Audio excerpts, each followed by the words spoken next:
Boa noite a todos, sejam bem-vindos a mais uma programação de todas as quintas, Chimarrão com Bíblia, aqui na Igreja Presbiteriana Cristo Redentor, terceira Igreja Presbiteriana de Porto Alegre, Rio Grande do Sul.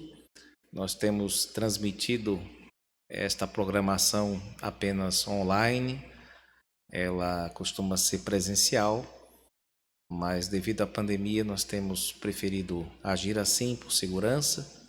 Pretendemos voltar presencialmente, mas é possível, no nosso entender, estudar a palavra de Deus, mesmo um pouco distantes uns dos outros. É possível também nos unirmos em oração e também no cântico de louvor ao Senhor. E é isso que fazemos durante este pouco tempo que passamos em sua presença. E nós vamos dar início a mais esta edição, ouvindo a palavra de Deus. Eu convido a você a que ouça, se puder, se estiver na sua casa ou no lugar com acesso à Escritura, para que abra a sua Bíblia no livro dos Salmos, no de número 69. Eu farei a leitura dos 8 primeiros versos deste poema inspirado por Deus, Salmo 69, que nos diz assim: Ao mestre de canto, segundo a melodia Os Lírios, de Davi. Salva-me, ó Deus, porque as águas me sobem até a alma. Estou atolado em profundo lamaçal que não dá pé. Estou nas profundezas das águas e a corrente me submerge. Estou cansado de clamar, secou-se-me a garganta. Os meus olhos desfalecem de tanto esperar por meu Deus. São mais que os cabelos de minha cabeça os que, sem razão, me odeiam. São poderosos os meus destruidores, os que, com falsos motivos, são meus inimigos. Por isso, tenho de restituir o que não furtei. Tu, ó Deus, bem conheces a minha estultice, e as minhas culpas não te são ocultas. Não sejam envergonhados por minha causa os que esperam em ti, ó Senhor, Deus dos exércitos. Nem por minha causa sofram vexame os que te buscam, ó Deus de Israel. Pois tenho suportado afrontas por amor de ti, e o rosto se me encobre de vexame. Tornei-me estranho aos meus irmãos e desconhecido aos filhos de minha mãe. Amém. Com esta palavra de abertura, não é o salmo inteiro, nós damos início ao nosso chimarrão com Bíblia e nós vamos responder esta palavra orando ao Senhor, passando alguns instantes em sua presença, agradecendo a Ele pelo dia, lamentando diante dele as nossas dificuldades, apresentando nossas queixas, mesmo nos aproveitando de um pequeno tempo apenas. Procuremos fazer isso, agradeçamos e peçamos a Ele, posto serem essas obrigações nossas, o pedir e o agradecer. Passemos alguns instantes na presença do nosso Pai.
Senhor, nosso Pai que estás nos céus, nós elevamos nosso coração agradecidos pelo dia que o Senhor nos concedeu, por esta manhã, por esta tarde e noite, por esta semana que o Senhor tem nos concedido. Nós reconhecemos que a terra está cheia da Tua bondade e assim também está a nossa vida, Senhor.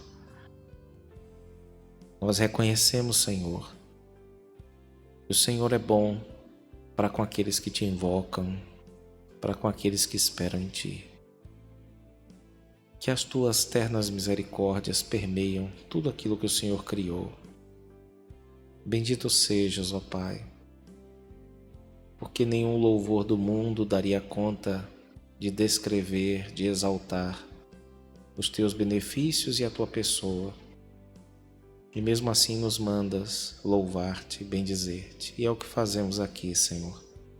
Reconhecemos diante deste mundo, diante de todos aqueles que puderem ver, diante da nossa consciência, diante de Ti, que Tu és bondoso, maravilhoso, doador de todos os dons, de tudo aquilo que chamamos de bom nesta vida, Senhor. Ó Deus, nós também nos queixamos dos problemas da vida, as dificuldades que temos tido no nosso convívio com o nosso próximo, nosso convívio com os nossos familiares, até no nosso convívio conosco mesmo, Senhor, nos nossos diálogos interiores. Nós nos queixamos, Senhor, acima de tudo e antes de tudo, por sermos pecadores, posto que pecar nos cansa, nos irrita. E, Senhor, rogamos-Te que nos perdoes, que nos assistas, que nos ajude, Senhor, a lidar com as dificuldades de ser um pecador. Assista-nos, Senhor, não só a nós, mas àqueles que estão próximos de nós, o nosso próximo. Continue, Senhor, a trabalhar por meio da oração nos nossos corações, nos transformando em pessoas mais amadurecidas, mais dependentes de Ti, que tenham um senso mais aguçado, mais maduro a respeito da Tua vontade, do Teu plano revelado para nós. Pedimos, ó Deus, para que o Senhor abençoe esta programação e nos conceda a graça de aprendermos um pouco mais da Tua palavra, também de louvar o Teu nome com cânticos. Essa é a nossa oração em nome de Jesus. Amém.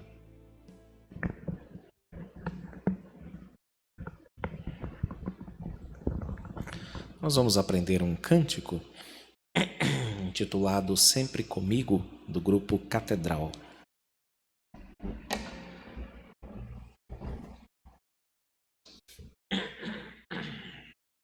Eu cantarei a primeira vez, depois nós tentaremos cantar, entre aspas, juntos.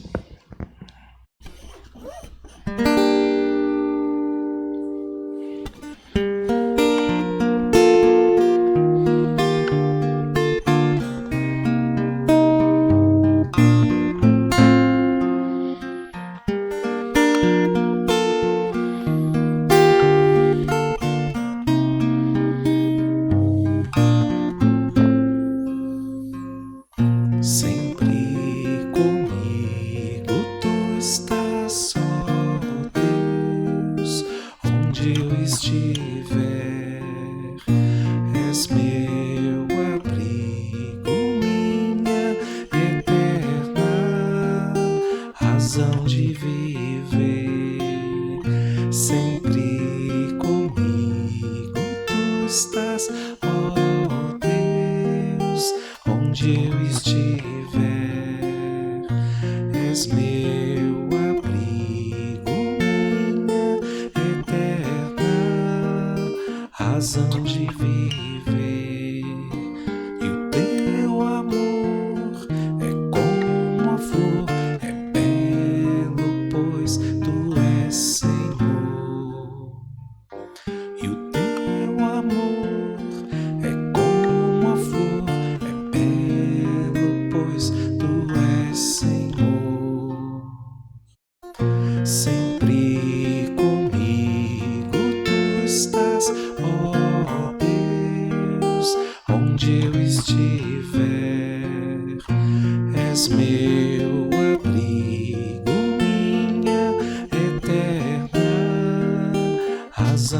viver.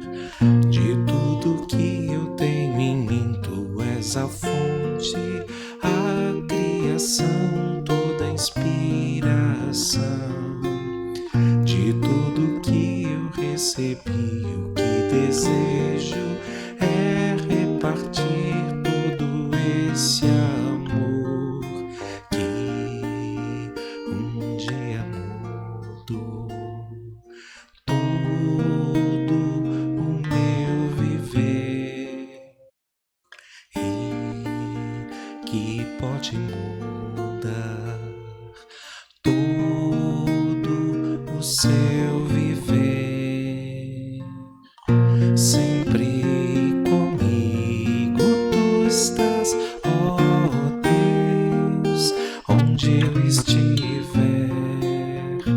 És meu abrigo, minha eterna razão de viver. Sempre comigo tu estás, ó Deus, onde eu estiver. És meu abrigo, minha eterna razão de viver.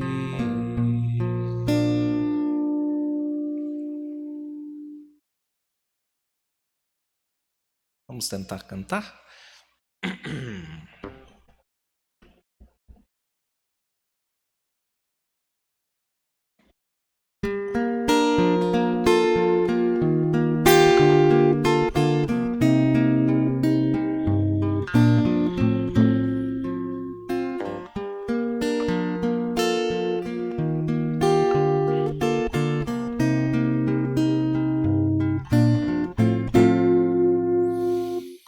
Sempre comigo tu estás, ó Deus, onde eu estiver.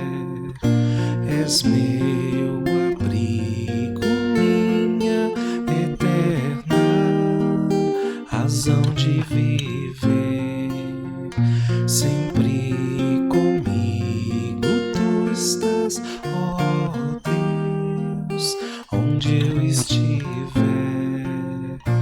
És meu abrigo, minha eterna razão de viver. E o teu amor é como a flor, é belo, pois tu és Senhor. E o teu amor é como a flor, é belo, pois tu és Senhor. Sempre comigo tu estás, ó Deus, onde eu estiver.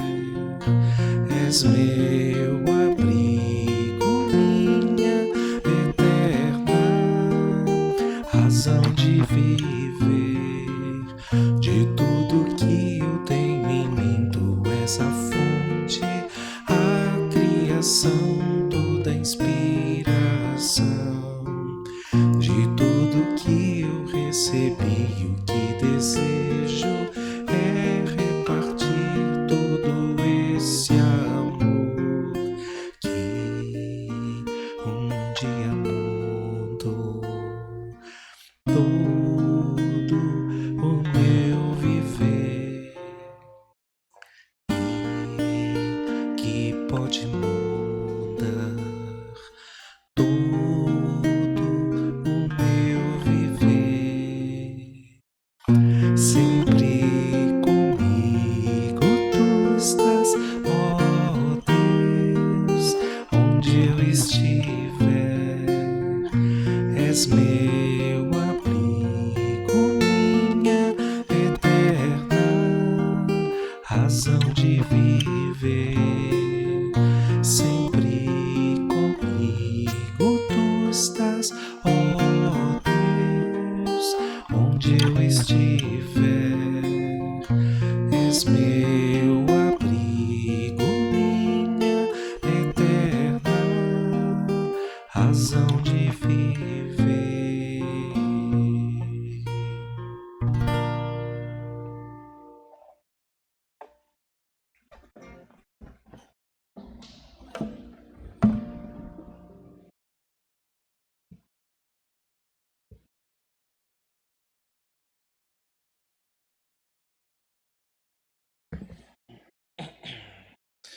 presença de Deus, imediata, constante, forte, firme, é certamente o maior consolo que temos, porque é assim que Deus trata sua propriedade pactual.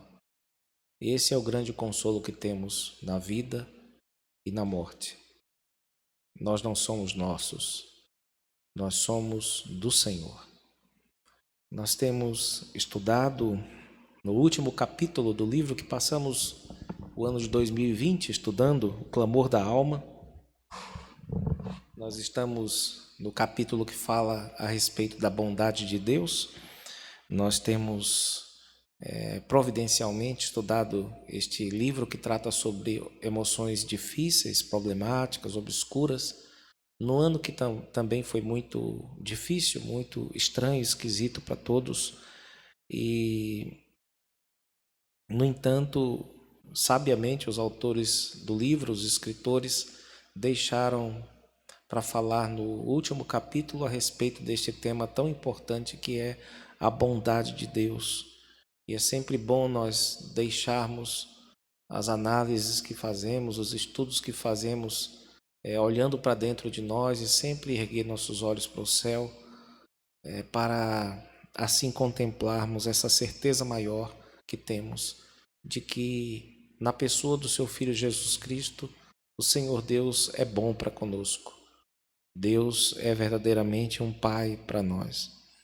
Nós vimos o quanto esta notícia da palavra de Deus, essa boa nova da palavra de Deus nos consola, mas também temos visto o quanto ela nos desafia, porque a bondade de Deus não se mostra apenas nas coisas simples, mas também nas coisas complicadas, problemáticas e dolorosas.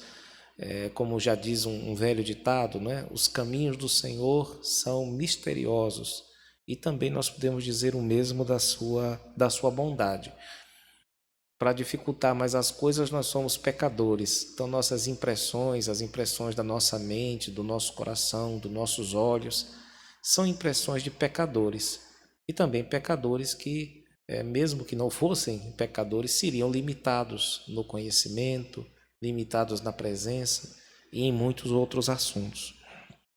De modo que, às vezes, na nossa percepção, o Senhor Deus parece demorar em nos atender, em nos responder. Deus parece até mesmo se esquecer de nós ou virar as costas para nós.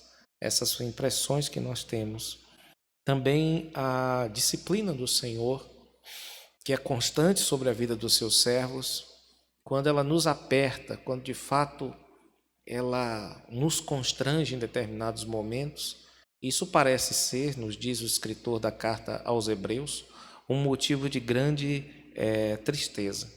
E nós temos visto que diante dessas manifestações tão difíceis de entender, da bondade do Senhor Deus, nós não devemos jamais fugir, não devemos jamais ficar calados, não devemos jamais desejar a morte, não devemos jamais lançar mão de recursos deste mundo que substituam o clamor da nossa alma. Nós somos chamados diante das tribulações, diante das dificuldades da vida, a elevar nosso coração e nossas vozes aos céus com forte clamor, com lágrimas até, rogando a Deus para que nos mostre mais do seu caráter, para que fale conosco por meio das situações difíceis pelas quais temos passado. Isso tudo guiados por sua palavra, especialmente, é claro, no livro dos Salmos. Eu digo especialmente porque, além de ser palavra de Deus, como é palavra de Deus o restante das Escrituras, os Salmos estão num formato que é, tanto em termos do seu gênero, o gênero do coração, ou das expressões, de impressões que recebemos, que é o gênero poético, mas também está na forma de orações, já prontas, já para que o próprio Deus fale conosco e fale também por meio de nós, por sua palavra inspirada. E por meio dos salmos, da palavra de Deus, nós aprendemos que Deus opera em nós, meus irmãos, e muitas vezes se revela não só, como se diz, apesar dos pesares, mas através dos próprios pesares. E essa é uma das teses do livro, é de que Deus não apenas opera em nossas vidas apesar do nosso ciúme ou apesar do nosso medo, da nossa raiva, da nossa vergonha, do nosso desprezo, mas Deus opera por meio deles. Deus mostra a sua glória sem necessariamente arrancar essas coisas de dentro de nós enquanto nós as sentimos. E um dos salmos, dentre tantos, que aborda essa questão de como Deus trabalha em determinadas emoções difíceis pelas quais passamos e que sentimos, é o Salmo de número 69, que nós lemos ao menos uma porção dele no início desta edição do Chimarrão. Esse é um daqueles poemas que certamente você já viu nas Escrituras, nos Salmos, que começam com uma queixa e que terminam com um louvor ao Senhor Deus. Vocês já devem ter visto em inúmeros salmos esse movimento, da queixa para o louvor. Ele, portanto, é uma amostra bem representativa. Inicialmente nós temos o salmista Davi clamando. E novamente, num padrão recorrente nos salmos, ele não dá detalhes a respeito do seu problema, mas ele pinta o seu problema com imagens bastante dramáticas, nos dando a entender um pouco da gravidade do problema pelo qual ele passa. Os versos iniciais desse salmo mostram que a vida de Davi, é assim que ele descreve a sua vida, está sendo como que sugada por um lamaçal. Isso é o que ele diz nos primeiros versículos, E que ele não está dando pé nesse lamaçal. Ele também usa a imagem de um rio cujas águas já estão ultrapassando o seu pescoço. Ele fala mais à frente neste salmo de que a vida dele está como se estivesse jogado numa correnteza, levado pelo puxão das águas, e estivesse chegando numa espécie de boca do poço que está para se fechar sobre ele. Essa é outra imagem bastante dramática. Davi menciona aqui alguns inimigos, também não especificados, apenas diz que são pessoas que têm despertado nele afeições muito difíceis, como, por exemplo, o medo, como raiva, ele sente também, sente vergonha ou opróbrio, sente humilhação, sente-se humilhado e tem também uma sede profunda de vingança. Esses são sentimentos que no decorrer do Salmo ele expressa, dentre outros sentimentos difíceis e obscuros.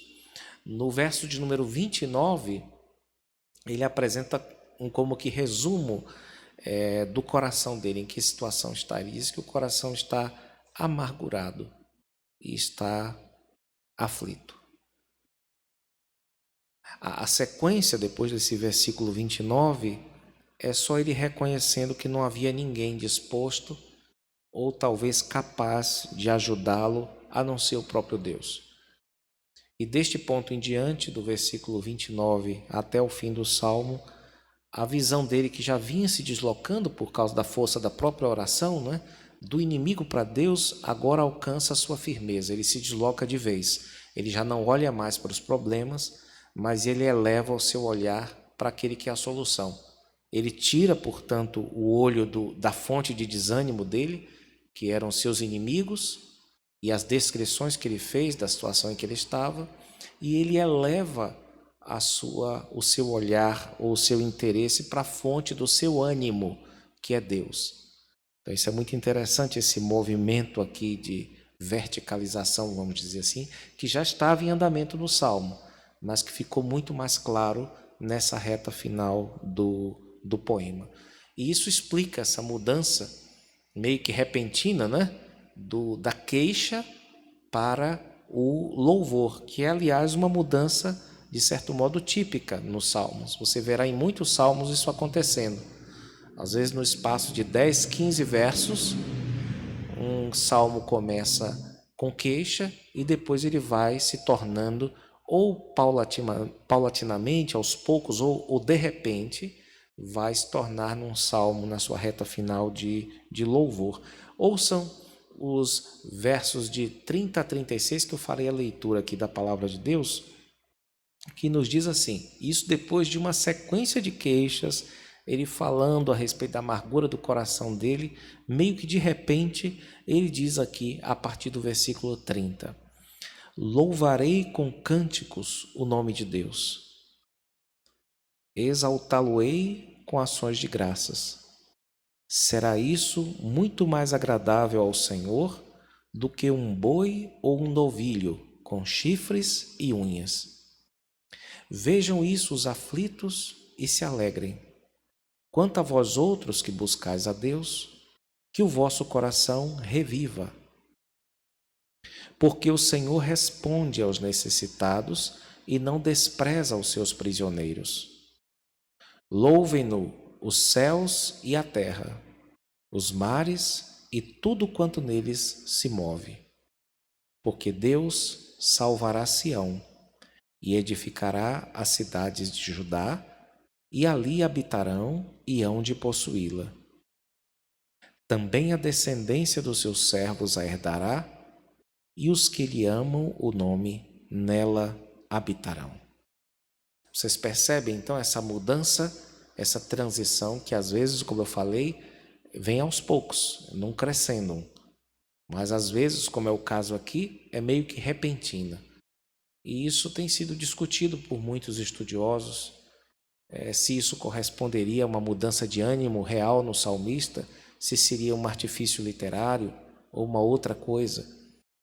E a respeito disso, os autores nos dizem assim, os autores deste livro, a transição emocional tão abrupta neste e em outros salmos de lamento sugere uma impressão errônea de que o salmista muda quase magicamente seu estado de ânimo.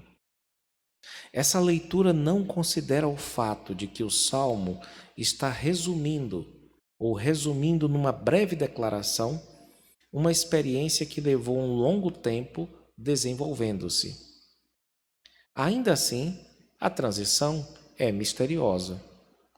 Os salmos não fornecem nenhuma fórmula para a transição do lamento para a alegria, nenhum passo para a cura, nenhum princípio a ser praticado.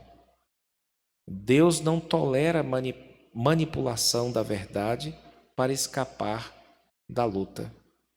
Ele deseja a fé que luta e descansa na sua bondade.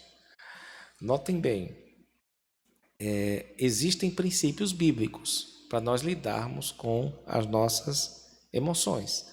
Vocês procurarem no livro de Provérbios, por exemplo, vocês vão encontrar muitos princípios falando a respeito da disciplina que devemos ter para com várias áreas da vida, especialmente também a questão emocional, dos impulsos nossos, das paixões que temos. Se você olhar no Novo Testamento, você vai ver muito isso em Tiago, mas também nas epístolas paulinas. Ele fala muito a respeito de princípios que devem reger a nossa vida emocional. Mas quando nós dizemos, por exemplo, a palavra branda desvia o furor, normalmente acontece isso, pode ser adotado como um princípio. Se você devolve fogo com fogo, né? Normalmente as coisas não saem bem. Mas se você tem uma palavra sábia que amortece os golpes vindos de outro lado, normalmente isso não prossegue. A palavra branda costuma desviar, costuma levar para outro lugar o furor e assim livrar tanto a pessoa quanto aquela que ela está defendendo, né? Mas isso devemos lembrar, irmãos, está ligado à direção do nosso coração. Isso não é uma coisa solta, como se fosse uma palavra mágica que resolve nossos problemas em 3 minutos, em 2 minutos, que é o que a nossa cultura procura hoje, né? As pessoas importaram essa visão da tecnologia, né, de que a tecnologia resolve as coisas muito rapidamente, e elas querem que a vida emocional delas também seja assim, né? Então, muitas pessoas falam hoje de termos como gatilho, né? Termos como mecanismo, como se a nossa vida emocional fosse movida a algum tipo de automatismo. E realmente as coisas não são assim, pelo menos não do ponto de vista bíblico, como nós estamos vendo. A mudança de sentimentos que nós observamos aqui, os versículos de 29 a 36, não nos deve dar uma ilusão de que existe uma técnica por trás, alguma coisa que, se você descobrir o que é, né, você vai conseguir se livrar de determinadas emoções ruins e passar para essas emoções boas, agradáveis, como alegria, etc, etc, gratidão, né, um senso de paz, etc, etc. Se existe tal técnica, parece que Deus não revelou. Ele apenas afirma um fato, de que a bondade dele é de fato capaz de conduzir as pessoas de um senso de desorientação para um senso de reorientação na presença dele. Isso aí é certo. Agora, como é que é isso? Aí a Bíblia não apresenta os tais passos, não é? Porque isso significaria para nós dominar uma técnica, né, e simplesmente prescindir de Deus, dispensar Deus desse processo. E Deus é indispensável. A respeito disso, os autores nos dizem o seguinte: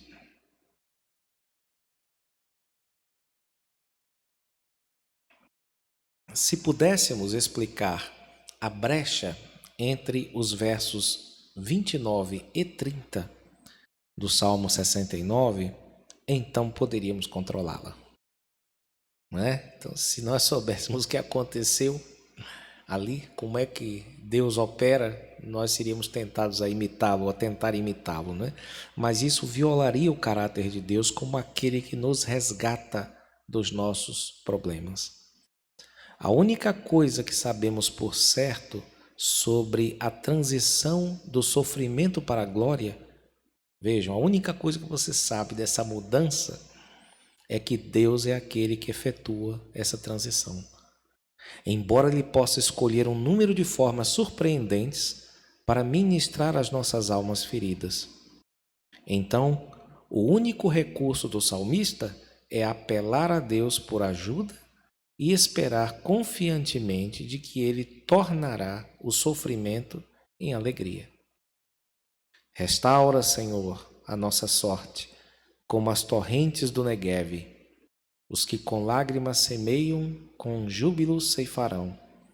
Quem sai andando e chorando enquanto semeia, voltará com júbilo, trazendo os seus feixes. Salmo 126, de 4 a 6. Com isso, os autores estão dizendo simplesmente aquilo que está no título deste capítulo, não é? É que não apenas os caminhos do Senhor, de modo geral, são misteriosos, mas a bondade dele também é misteriosa. E ele reserva, ao que parece, essa bondade ou esse mistério apenas para si, meus irmãos. Lembremos sempre disso. Você já deve ter ouvido falar, por exemplo, de uma pessoa que ficou revoltada com Deus porque perdeu alguma coisa de valor, ou então porque perdeu um relacionamento, um marido ou um filho, uma esposa, um amigo que amava. E o que essa pessoa acreditava no fundo é que haveria nessa vida algum relacionamento nosso, seja com coisas, seja com pessoas, intocado pela morte. Alguma coisa que escapava para ela de um mundo de morte, de dor, de sofrimento. Simplesmente essas coisas não existem, mas porque, por um motivo que nós desconhecemos, as pessoas elegem certas coisas que não são tocadas na mente delas, nem pelo pecado, nem pela morte, né? Caindo assim em idolatria, porque só Deus não é tocado pelo pecado e pela morte. Essas pessoas acabam muitas vezes erguendo seus punhos fechados para o céu e correndo até mesmo o risco de blasfemar contra o Senhor Deus. Você deve conhecer, e pode ser que você me responda dizendo que esses são casos isolados, e eu também concordaria com isso, né? De que existem pessoas assim, mas talvez não sejam, não constituam a maioria. Só que nós, os cristãos maduros, também corremos riscos e às vezes nós temos ideias claras demais a respeito da bondade do nosso Deus. Às vezes nós imaginamos a bondade de Deus de determinadas formas, mas não conseguimos imaginar de outras formas. E assim nós podemos cair num pecado de simplificar demais a atuação de Deus neste mundo, a atuação da bondade divina, e assim nós corremos um risco de aceitar ou de abraçar um entendimento muito raso e até tolo a respeito da bondade de Deus. Lembro-me uma vez de uma pessoa, uma mulher falando a respeito do seu filhinho doente, e ela disse assim: eu já orei a Deus e já disse para ele, ou cura ou leva embora, ou seja, ou cura ou mata, né? Eu lembro de ter perguntado para ela, né? E se ele escolher uma terceira coisa, será que ele continuaria sendo bom? Então esses esquemas, às vezes, né? Nós não corremos aquele risco lá de colocar o punho para o céu e cerrado e falar duro com Deus ou até blasfemar, mas às vezes nós temos certos esquemas que são simplistas, né? E que ficam pondo 2 ou 3 opções para Deus, como se a bondade de Deus só tivesse as opções que saem da nossa cabecinha, né? Então essa ideia dos modos ou dos caminhos de Deus manifestar a sua bondade, ela não é simples. E nós temos de pedir ao próprio Deus que nos prepare, porque às vezes a bondade dele é manifestada de formas realmente misteriosas, né? Sobre isso, os autores nos apresentam aqui uma citação um pouco longa, mas vale a pena.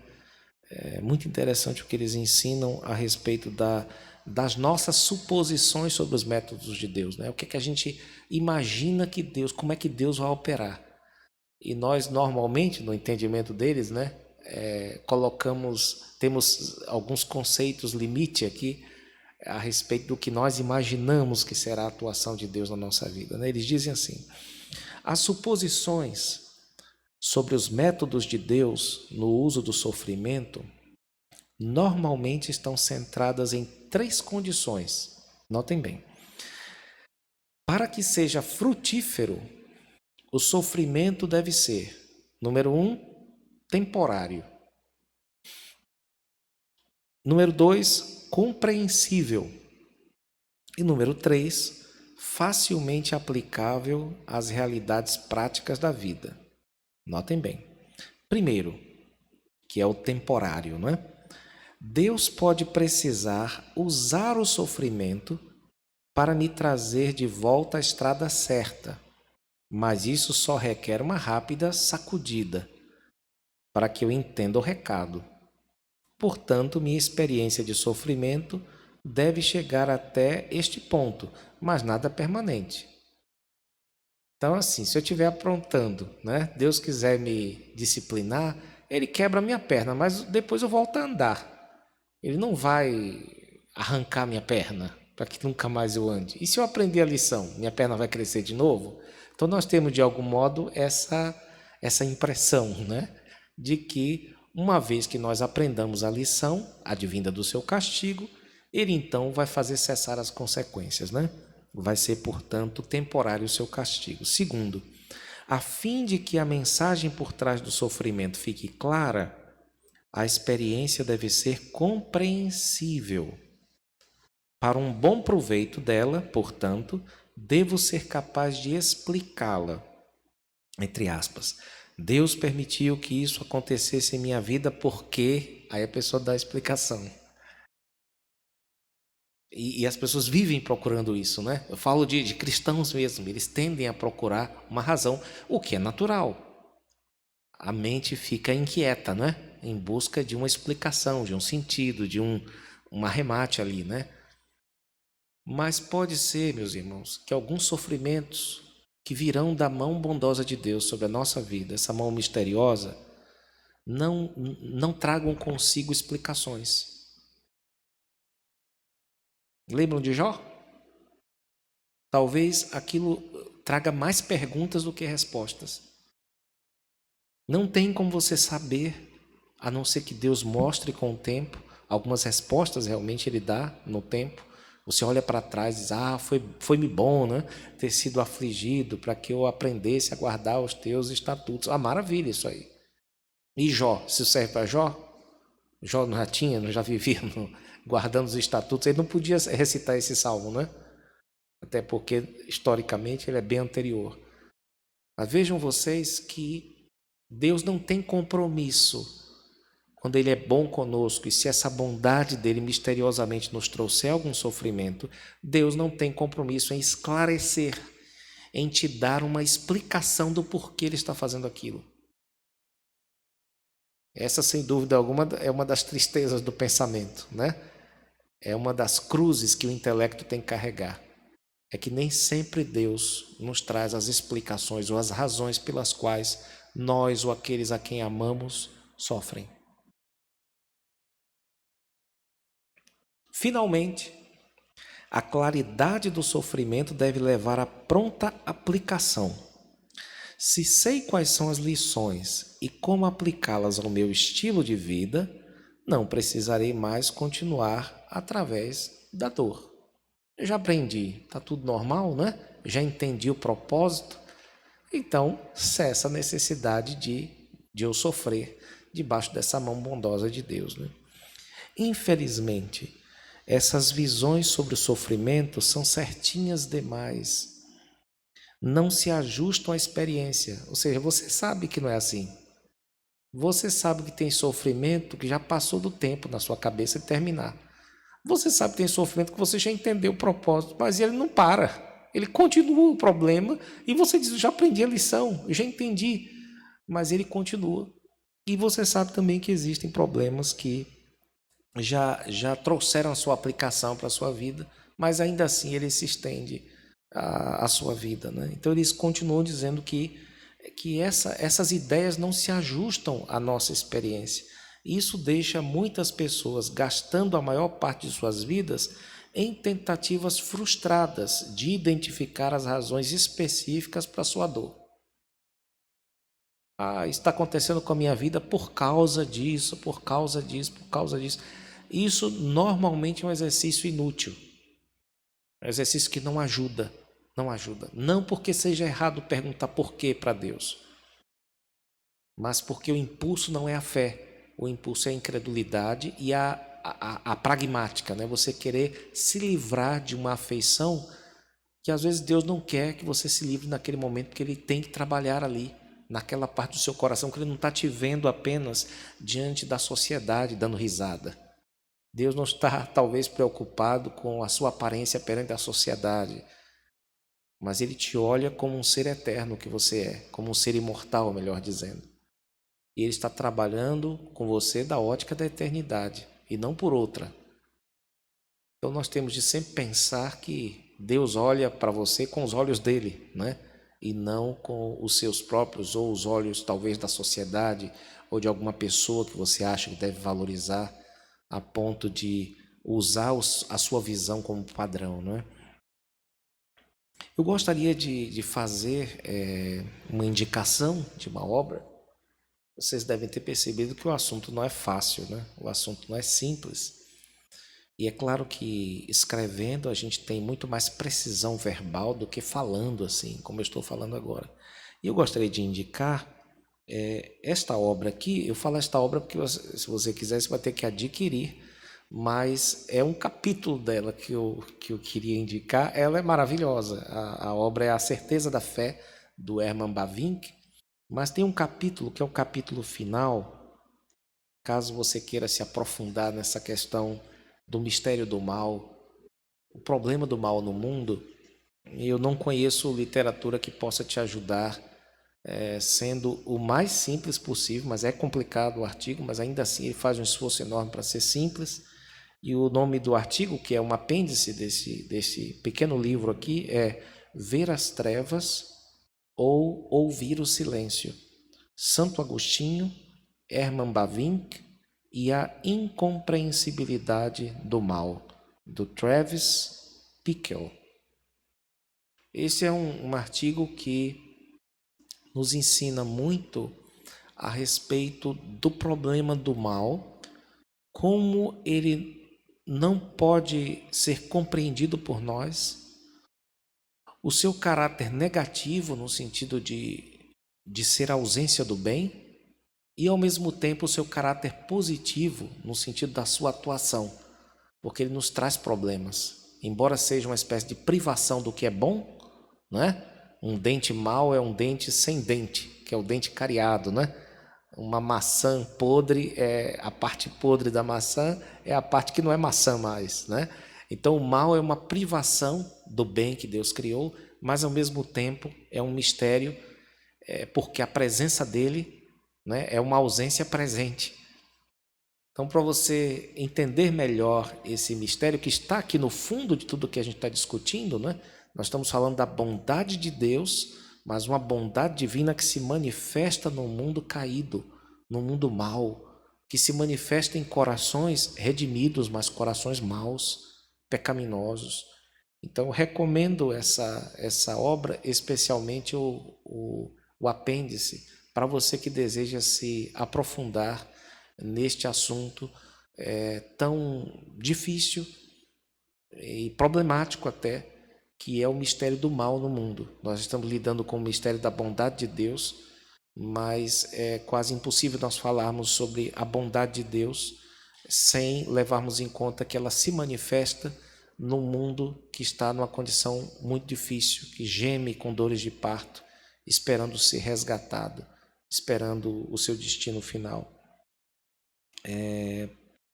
Para lidar com essas dificuldades, como eu falei, nós temos visto aqui, nós precisamos da luz da palavra de Deus, que não apenas fala da bondade de Deus, mas fala também da maldade do mundo, da maldade dos nossos corações.